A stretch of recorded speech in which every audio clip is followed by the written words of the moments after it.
Hey guys, welcome back to Sparky About Movies. I really hope you've all had an amazing week and are ready for this brand new weekend. Before we get into today's video, make sure to follow me on the rest of my socials, my Instagram and my Twitter, so you can keep up with the rest of my content journey.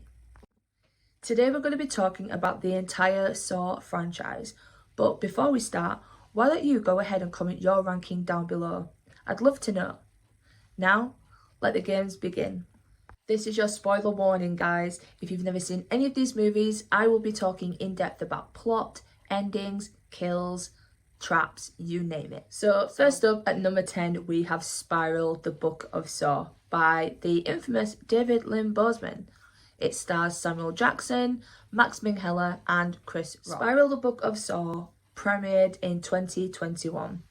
It delivers on a promising new direction for the franchise, but before the reveal makes its way on screen, the predictability is just too much. Director Darren Lynn Boseman is a fantastic participant of the Saw franchise. We've seen previously he's done amazing work, but for some reason, this installment, something felt missing. Offering guts, torturous traps, and a pleasant amount of blood, the abrupt ending sort of leaves you feeling unsatisfied. Specifically, Chris Rock doing such a serious role left me uncomfortable.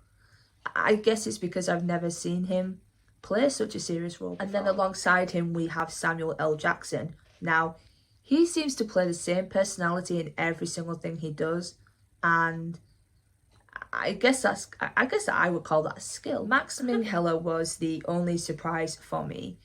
We see this young, innocent rookie cop, and then the switch up is he actually has the guts and he is quite literally the mastermind behind it. Overall, the film is entertaining, it's fun, but I just felt like it was out of place, out of sorts in some way. Next at number 9, we have Jigsaw, which premiered in 2017 by the directors Michael and Peter Spierig. It also stars Michael Passmore, Laura Vandervoort, and Tobin Bell. Now, Jigsaw tries, but ultimately, it's plain and simply forgettable. Gore enthusiasts will have their fill here, but that's about as appetizing as this film gets. The ending surprised me though, which sort of makes it stand out. Smart putting the successor right in front of our faces the entire movie sort of reminded me of Saw 2, where the entire film has already played out, you know. I enjoy that about movies sometimes, when the events have already played out, but you're trying to analyse the outcome. It makes me feel a part of the movie that way. Jigsaw was good, it was fun, but it just seemed to rehash what we've already seen. 7 years after Saw 7, and there was just nothing new. What do you think? Comment down below. Now at number 8, we have Saw 3D, which came out in 2010 by the director Kevin Grutted, and it stars Tobin Bell, Sean Patrick Flannery, Costas Mandylor, and Kerry Ellis. Firstly, who will never forget Tobin Bell rocking up to that book signing in the most stylish outfit of all time? Any argument invalidating that is wrong. Plain and simple. It's like, let's go, Pops. Now, Saw 3D, which is also known as the final chapter, just feels as lackluster as the other two. The 3D effect could have really been left out. It's hard to watch in 2D when the camera is so blatantly obvious when it's meant to be in 3D. In saying that though, the singling out one sole survivor for lying about their survival is definitely worthy of punishment. And yes, I am a Jigsaw apologist. Are you trying to tell me you're not? It holds some ridiculous moments, and I don't know if the humour was intentional, but it could have been dialed down a notch. For example, when Hoffman is running around like a child after Jill, and may I add, Jill's trap was just the most irritating death of all. The girl screaming when Bobby's trying to save her, and the whole entire death trap at the beginning. It's not a shock. I mean, nothing is going to outdo the trilogy, is it? Now at number 7, we have Saw 6, which again was directed by Kevin Grutted, and It stars Costas Mandylor, Tobin Bell, Betsy Russell, Mark Ralston and Shawnee Smith. Saw 6 steps in massively, creating 2 of the most memorable kills out of the entire franchise. Fan favourites Acid Trap and Shotgun Carousel are just literally genius inventions. It also brings to the surface the mockery that is society and punishes the wealthy who eliminate the vulnerable for greed. To me, that is a very well thought out entry. Saw 6 does have some directional issues. It pulls you out of focus a few times with all the flashbacks in amongst what's already going on. But the first double trap you see in the beginning is sweet. You're just watching these guys mutilate themselves without remorse. It's wicked. Now at number 6 we have Saw 5, which debuted in 2008 by the director David Hackle. It stars Tobin Bell, Costas Mandylor, Shawnee Smith and Julie Benz. Firstly, the pendulum trap will always be my number 1 favourite. It's gnarly, rigged to decimate its target, and just plain I firmly believe it's one of the best openings to a Saw film in the entire franchise. I will die on that hill. Now, Strahm gets on my nerves in this one. I know it's crucial for him to uncover Hoffman, but the desperation just completely has him tune out of Jigsaw's rules. He doesn't listen to anything, and we all know one of the most important things of this franchise are the rules, and if you don't listen to the rules, you are going to die. The dynamic of deep-rooted redemption and cold-hearted deception fuels our 2 leads in this cat and mouse chase. But that combination could have worked better if this film didn't feel like a filler episode, just pulling you towards the finish line. Now at number 5 we have Saw 4, which was directed by David Lynn Boseman and stars Tobin Bell, Costas Mandylor and Donnie Wahlberg. Now I know this isn't a favourite of everybody's, but to me it's a kicker. We see the rise of Hoffman as Jigsaw's apprentice and it feels so good. And it also surprises me how he was the one who invented the pendulum trap, disguising it as a jigsaw trap, therefore foreshadowing his future alongside John Kramer. Rig running around like a headless chicken just pulls away from the main story. Subplots can be risky, and this one was. I'm sorry, but Eric Matthews was not making it out alive, and again, nobody listens to the rules. We're in the top 4 now, and sitting at 4th place is Saw 3, which again sees director David Lynn Boseman, starring Shawnee Smith, Tobin Bell, Donnie Wahlberg and Dina Meyer. A grieving father who has completely lost all hope is forced to face trials against those who did him and his son wrong. It's dark and sadistic, which is the level you wish it stayed on. The path of vengeance and forgiveness is a rocky one, and Saw 3 is all about that. But in amongst all of that, Saw 3 has heart, and it shows that through the undeniable chemistry between Amanda and John. The traps in this film, though, stand out immeasurably. The angel wing trap, which foreshadows Amanda's test, is just truly outstanding. The cinematography and camera work during that entire scene just really sits in your chest. And also the rack, that is a stuff of nightmares. Holy shit.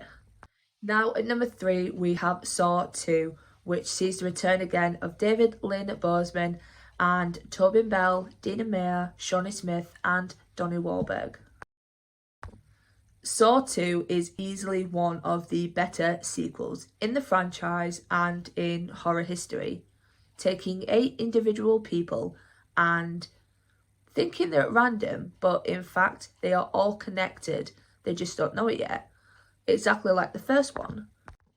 John Kramer is a clever cookie, and although I didn't actually click onto this till my second viewing, there is the scene where Matthew asks, "Where is my son?"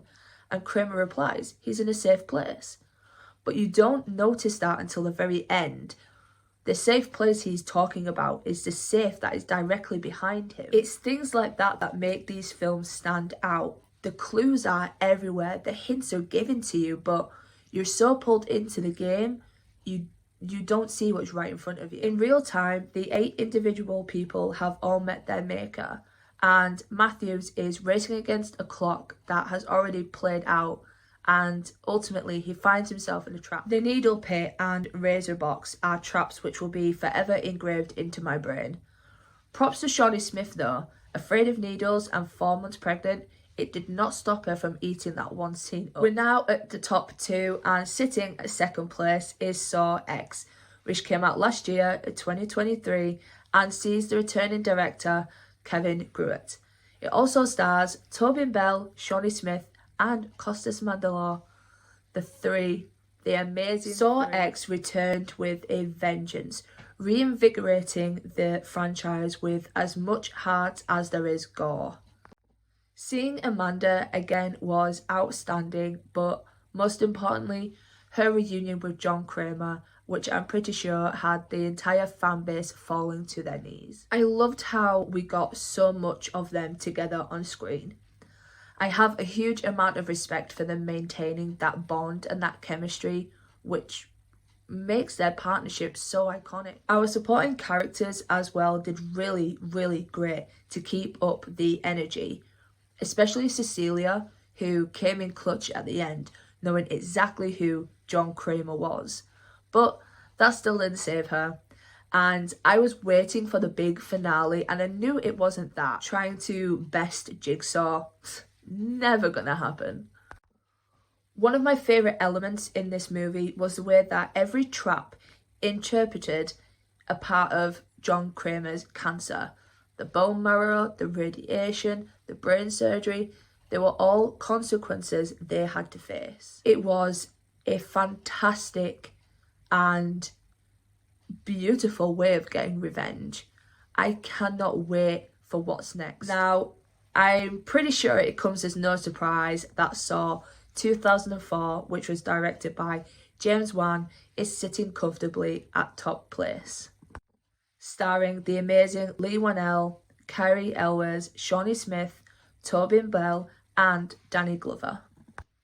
It still blows my mind how this film only took 18 days to make. James Wan was like, one location, done. Gonna make the puppet myself? Okay. Want me to use real life fears? Let's go. I firmly believe that this film is what I hope people will use as an example of cinema, of a work of art. The film is one location setting set with these 2 individual people, and the torment, the painful, distressing decisions, the emotion that is conveyed through every single scene just blows my mind. I devoured this film on every rewatch like I've never seen it before. My jaw is always on the floor when the reveal hits, and you hear the scream leaving Leigh Whannell. It is unforgettable and chilling. I hold this film in the same high regard as I do with Scream, Halloween and The Exorcist, because it is so iconic. It created an icon, Jigsaw, who continues to be a formidable opponent. The build-up in this film is claustrophobic and it grips you by the throat.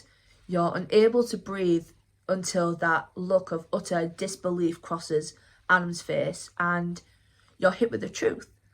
The dead body on the floor was alive this entire time. It's John Kramer.